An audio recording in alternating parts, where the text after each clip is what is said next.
Welcome, listeners, to a journey through the shadows of the digital age, where swipes can lead to more than just a match.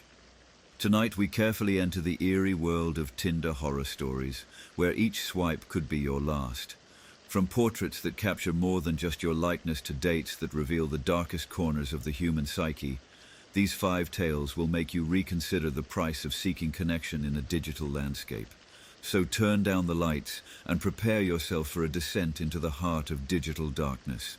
Let's begin. Story 1. The Last Swipe.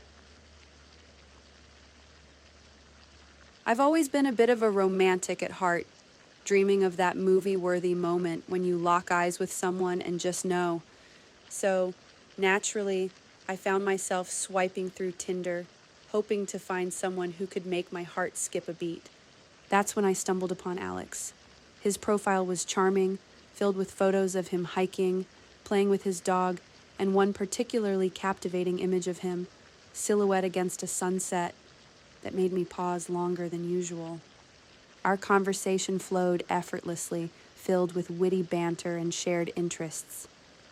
He suggested we meet at a quaint little coffee shop downtown, and I eagerly agreed. The date was going wonderfully until he excused himself to take a phone call. I sipped my coffee, lost in thought, until a sudden chill ran down my spine. I couldn't shake the feeling that someone was watching me. I scanned the room, my eyes catching on a figure lurking just outside the window. A shiver of fear tickled my spine as I realized the figure was staring intently at me. I tried to convince myself it was just a coincidence, but the unsettling feeling lingered. Alex returned, apologizing for the interruption, but I was too distracted by the figure outside. I excused myself, citing an early morning at work, and hurried out, glancing around for the mysterious watcher. The streets were deserted, the silence echoing my rapid heartbeat. I quickened my pace, but the sensation of being followed persisted. I arrived home, locking the door behind me with a sigh of relief. But as I settled in, a message popped up on my phone. It was from Alex, or so I thought. The message was a photo of me, taken from outside the coffee shop window.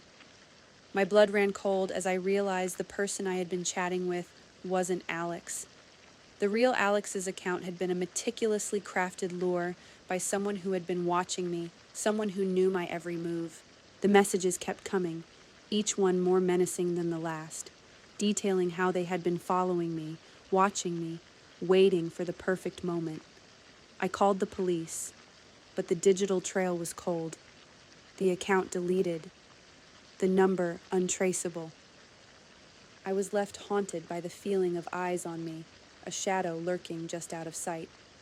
The digital world had brought a predator to my doorstep, masquerading behind a stolen identity, leaving me to wonder if I'd ever feel safe again.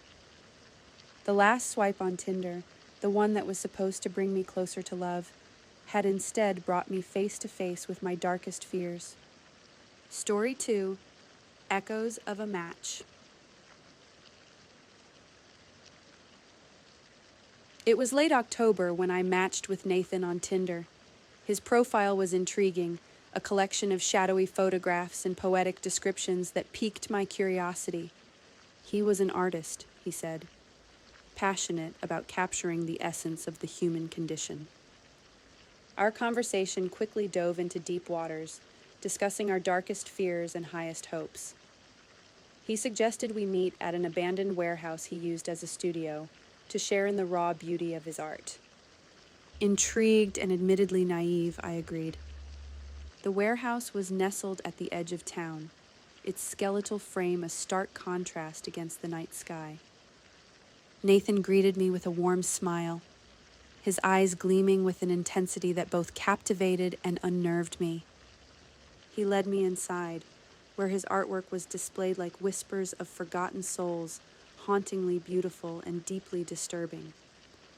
I felt a chill creep over me, the shadows seeming to move with a life of their own. As the night wore on, Nathan's demeanor began to shift. His questions turned invasive, probing into my past relationships and personal traumas.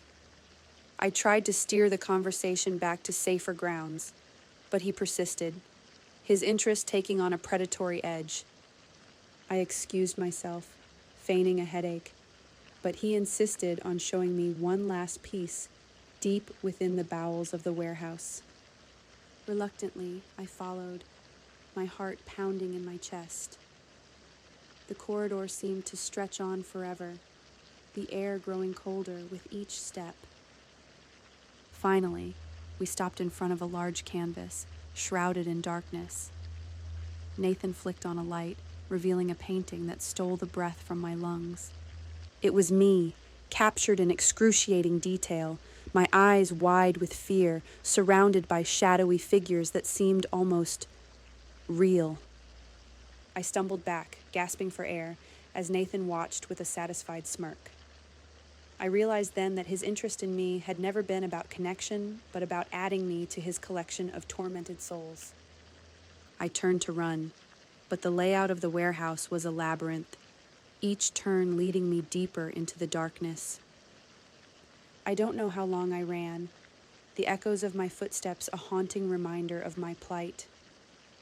Eventually, I found my way out, the night air never having felt so sweet on my skin. My legs carried me without direction, fueled by adrenaline and terror, until the warehouse was nothing but a sinister silhouette against the horizon. Once I dared to stop, my breath came in ragged gasps, each one tasting of dust and dread.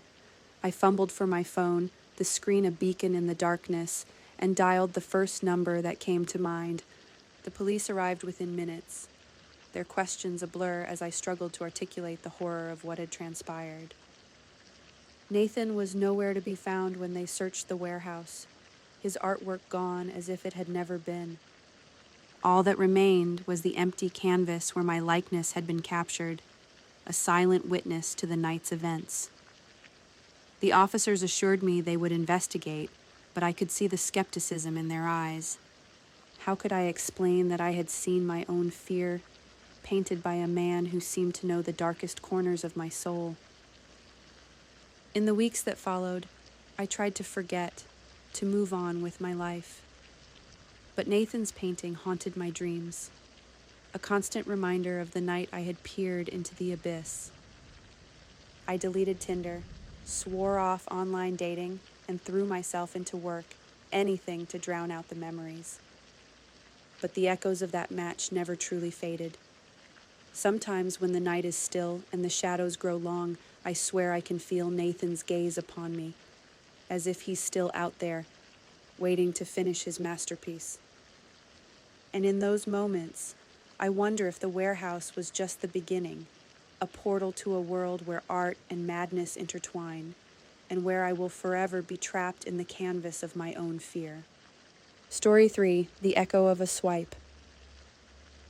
Finding love was as simple as a swipe right in the digital age. At least, that's what I thought until I matched with Ethan. He was everything I could have hoped for. Charming, witty, and seemingly genuine. We hit it off instantly, and after a week of electrifying conversation, he suggested we meet at a local cafe that was reputed for its cozy ambiance and privacy. The date was surreal. Ethan was even more charismatic in person, and I found myself being drawn into his world. As the night progressed, he suggested a walk by the river, a secluded spot known only to locals. The romantic in me couldn't resist, and I agreed. As we walked, Ethan began to change, his once charming demeanor giving way to something darker. He spoke of his fascination with the macabre, of finding beauty in the darkness. I laughed it off as an attempt to scare me, but a gnawing fear began to take root. Suddenly, he stopped and turned to me, his eyes gleaming with an unholy light. "Do you believe in the afterlife?" he asked, his voice barely a whisper. Before I could answer, he was on me, his hands gripping my throat. I struggled, gasping for air, the world around me fading to black. When I awoke, I was alone by the river, the early morning sun casting long shadows. I stumbled home, my body trembling, my mind racing. The police found no trace of Ethan, his Tinder profile a ghost, vanished into the ether. I was left with nothing but the echo of our conversation, a haunting reminder of the night I swiped right into a nightmare. Story 4: The Illusion of Connection. Tinder was my guilty pleasure, a way to fill the evenings with flirtatious banter and the occasional date. That's how I met Simon, a man whose intellect and charm seemed unmatched. We talked for hours, losing ourselves in deep, meaningful conversation. He suggested we meet at an old, abandoned theater he claimed to have access to, promising an unforgettable night. Intrigued by the mystery, I agreed, my curiosity piqued by the idea of exploring an abandoned relic. The theater was a crumbling edifice, its once grand facade now a testament to forgotten glory. Simon was waiting, his figure a shadow against the dim light filtering through the broken windows. The night began with exploration, Simon guiding me through the ruins, his knowledge of the theater's history both impressive and eerie. As we delved deeper, I began to feel uneasy, the silence oppressive, the darkness a tangible force. Simon's demeanor had changed, his charming facade giving way to an obsessive intensity. He led me to the stage, the spotlight suddenly blazing to life, illuminating us in its harsh glow. "Tonight, you're the star," he said, his voice cold, detached. I tried to leave, but he blocked my path, his obsession laid bare. The theater was his domain, and I was the unwitting actress in his twisted fantasy. I managed to escape, my heart racing, the night air a balm to my terror-stricken soul. Simon disappeared into the shadows of the theater, his presence a chilling reminder of the dangers lurking behind the illusion of connection. I never returned to Tinder, the memory of that night a cautionary tale of the darkness that can hide behind a screen, waiting to ensnare the unwary. Story 5: The Portrait of Sarah. I'd always been skeptical about online dating, but loneliness eventually drove me to download Tinder. That's where I met Marcus, a seemingly charming photographer with an eye for beauty that transcended the ordinary. He said he was drawn to my profile picture, a simple selfie, claiming he could see the depth in my eyes. Flattered, I engaged in conversation, and soon we were planning our first date, a walk through the old part of the city, ending with a visit to his studio. The day was magical. Marcus had a way of seeing beauty in decay, capturing moments that most would overlook. As we reached his studio, my excitement was palpable. It was an old, somewhat decrepit building, but Marcus assured me it was the perfect place for creativity. Inside, the walls were adorned with stunning portraits, each subject seemingly alive, captured in a moment of pure emotion. Marcus suggested he take my portrait, saying he wanted to capture my essence. I was hesitant but eventually agreed, intrigued by the idea. As he directed me, I couldn't help but notice a certain intensity in his gaze, a fervor that was almost consuming. When he finally showed me the photo, I was taken aback. It was me, but not in a way I'd ever seen myself. The image was haunting, my eyes empty, as if I was looking into the abyss.